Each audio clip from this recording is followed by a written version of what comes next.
Na aula de hoje a gente vai ver na prática como é que funciona a avaliação de um empreendimento residencial voltado para venda. A gente também deixou uma planilha de apoio dentro dos materiais complementares para você se guiar aqui nesse nosso exercício. Aqui, nesse caso, a gente tem um imóvel que está deteriorado, que foi adquirido para reforma, né? O que a gente costuma chamar de retrofit, com o objetivo de posterior venda das unidades reformadas. A área total de venda equivale a alguma coisa perto de 4.000 metros quadrados. O preço de aquisição do ativo, né, do jeito que ele está, deteriorado, foi de R$ 5.000 por metro quadrado. A gente tem um custo de construção e reforma estimado em R$ 3.500 por metro quadrado. O tempo de construção e reforma de 18 meses. O preço estimado de venda, né, depois que essa unidade estiver reformado, vai ser de R$ 13.000 por metro quadrado. O valor geral de vendas, né, relembrando o conceito, que é o preço de venda da unidade multiplicado pela área, equivale a alguma coisa perto de 53.400.000. E dentro dos custos de marketing e comissão de vendas, eles geralmente estão ligados ao VGV de um empreendimento, eles equivalem a 3% de custo de marketing e 4,5% a título de comissão de vendas para os corretores. A gente vai ter aqui também um custo de gerenciamento de obra, equivalente aos 5% do custo total de construção, e a gente também tem, de alguma forma, e a gente vai colocar isso aqui na planilha, o fluxo de vendas. O que a gente espera, como que a gente espera vender essas unidades? Vai ser tudo no lançamento? Vai ter alguma coisa durante as obras? Quanto que vai ficar para depois que o empreendimento tiver já reformado e entregue? Aqui no nosso exercício, a premissa é venda de 0 no lançamento, 90% durante as obras de forma linear e 10% depois da entrega.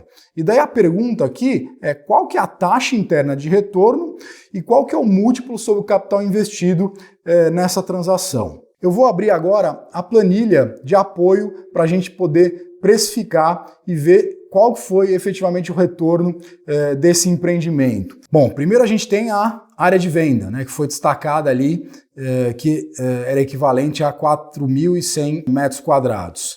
Aqui, considerando as datas de início, a planilha já calcula, né, considerando aqui o tempo de construção, né, entre a implantação do projeto e a construção, 18 meses. O preço de aquisição por metro quadrado do imóvel do jeito que ele estava, né, lembrando que ele é um ativo para ser reformado.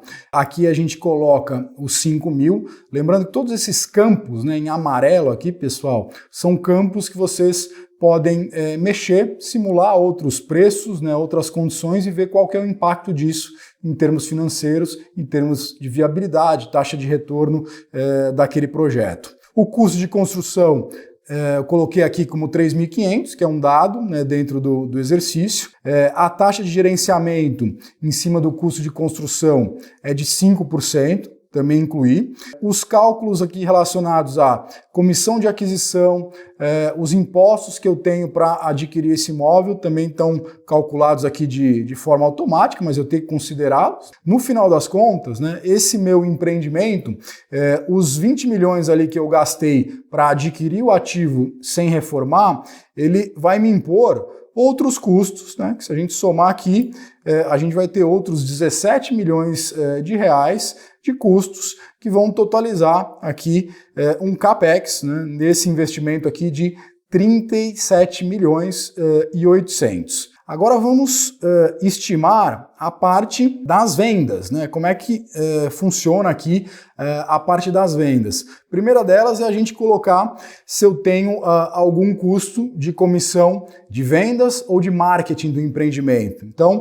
aqui coloquei os 3% e os 4,5%, que estão destacados ali no nosso exercício. E na parte final, eu vou capturar qual que é o preço por metro quadrado e como é que vai ser a dinâmica, né, o fluxo de vendas desses ativos ao longo do tempo. Então eu coloquei aqui os R$ 13.000 por metro quadrado, que de largada já me daria um VGV aqui de 53 milhões e 400. É importante agora a gente colocar também como é que vai ser a evolução, né, o fluxo de vendas ao longo do tempo. E aqui o exercício, né, deu uma informação, né, eu não vou vender nada no lançamento, então eu coloquei aqui 0 de percentual de vendas no lançamento.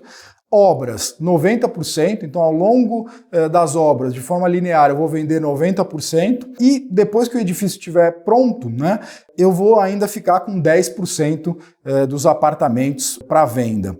Se eu for considerar, né, esse preço aqui, que é o valor geral de vendas, os meus 53 milhões e 400, comparado com os 41 milhões e 700, que embute aqui custos de construção, aquisição, a parte dos impostos que são capturados nesse empreendimento, eu vou ter aqui uma TIR, né, do projeto equivalente a 20% ao ano em termos reais, tá? Porque essa planilha aqui, esse empreendimento, a gente está calculando ignorando o efeito da inflação. E o múltiplo sobre o capital investido seria o equivalente de 1,36. Agora, o que eu queria chamar a atenção de vocês?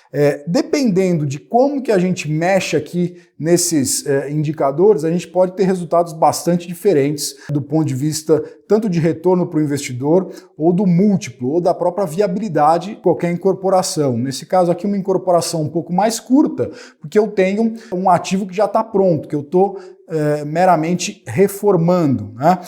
Geralmente, as taxas internas de retorno, né, que são exigidas em projetos de desenvolvimento, que têm prazos de maturação até mais longos, geralmente variam ou são superiores a 15%. É muito difícil, né, em termos reais, né? Então 15% mais inflação. É muito difícil a gente ver um projeto que para de pé ou que algum desenvolvedor vai fazer para ganhar menos do que isso, dependendo de como eu mexo aqui no preço de venda e em outras premissas do modelo, o resultado pode ser bastante diferente. Vamos simular aqui, imagina que eu não fosse vender esse ativo por R$13 mil o metro quadrado, eu quisesse forçar uma barra aqui e vender ele a R$15 mil o metro quadrado. A minha TIR aumentaria de 20 ao ano para 32, né, com uma mexida de 13 para 15 mil reais. E o meu múltiplo, né, seria 1,6, né, em cima do capital que eu investi. Da mesma forma, se eu colocar aqui uma premissa de 10 mil reais, imagina uma venda forçada, eu não consegui vender o meu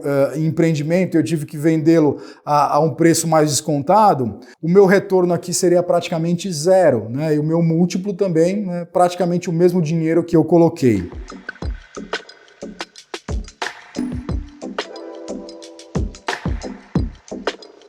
Uma forma interessante de complementar essa análise, para você não ter que ficar mexendo em todos esses indicadores, por exemplo, de preço de venda, o fluxo de vendas, é fazer uma tabela que a gente chama de tabela de sensibilidade. E essa tabela a gente vai relacionar justamente, né, o que seria o retorno, né, desse meu empreendimento, qual seria a TIR dele, relacionando vários preços, né, de venda. Então a gente começa aqui com os 12 mil, indo até os 14 mil reais por metro quadrado, e também a evolução, né, das vendas que eu tenho ao longo da obra, né? Se for um empreendimento de sucesso, digamos assim, boa parte dos meus ativos, dos meus apartamentos vão ser vendidos durante a obra, não vai sobrar nada para depois que o ativo estiver pronto. Ao passo que se eu tiver uma velocidade de vendas mais lenta, isso pode influenciar o resultado da minha viabilidade. Então, naquele exemplo que a gente deu aqui, que seria o exemplo básico de vender 90% na obra,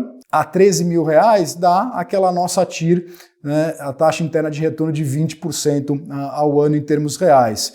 Se eu fosse vender no mesmo preço, mas numa velocidade mais lenta, ou seja, eu não vou conseguir vender 90% do empreendimento, eu vou vender 80%, a minha TIR potencialmente já poderia cair para esses 11%. Então, a tabela de sensibilidade ajuda de uma forma rápida a gente ver qual que seria o impacto dependendo das premissas que a gente está mudando dentro do modelo. Então, na aula de hoje, a gente viu na prática como funciona, né, a viabilidade de um empreendimento residencial para venda. Nas próximas, a gente vai falar de outros métodos de avaliação. A gente se vê lá.